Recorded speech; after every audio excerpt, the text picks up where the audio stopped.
The first thing to say very clearly is that those offenders who represent a threat to the public, people who might go out and commit a serious violent crime tomorrow, or who as things develop, look likely to do so, will, as they are today, continue to be supervised by highly qualified probation professionals. But what I'm trying to do is to create an environment where we deliver much better support to people both in prison and out of prison. You heard in that report that very often people walk out of the front door of a prison, £46 in their pocket, get either no support at all, or maybe an appointment with the probation service in a few days' time. I want them to be met at the prison gate. I want the mentor who's meeting them to have sorted out where they're going to be living. I want them to be going straight onto a new rehab course if that's what they need, or into a college course if they've dropped out of school and not had previous education. So actually we start to help them get their lives back together again.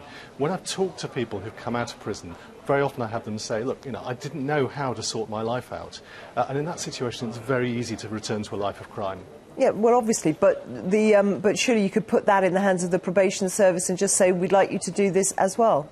Well, what I want to do is I want to capture the skills that exist across the public, private and voluntary sectors. So we need the private sector management skills that will make the system work effectively. I want the voluntary sector mentoring skills, often a former offender who will look after those young offenders when they come out of prison. I don't think there's anybody better placed than the old lag who's gone straight in helping young prisoners coming out of prison to make sure they don't go back there. And you'll find there's real expertise in the voluntary sector in doing that. And I want to capture that and bring that to bear to tackle reoffending.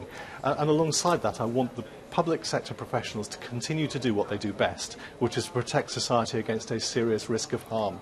But there are charities, obviously, who've been doing some of that work already. Why do you need to give them the duties of the existing probation officers as well?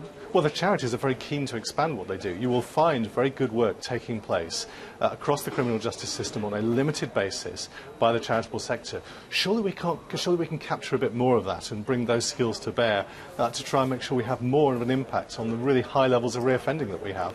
But is a bit more, I mean, they want to do a bit more and they want to expand, and that makes sense, but to give them the responsibility for such a vast number of ex-prisoners so soon and so fast, is that not giving them more responsibility than they can handle? Well, I think it's about making sure that we harness the best of the public, private and voluntary sectors so that we've got all the best skills that we can bring to bear on what is a huge social problem. We have half the people who go to our prisons reoffend within a year of leaving prison, and that's got to change.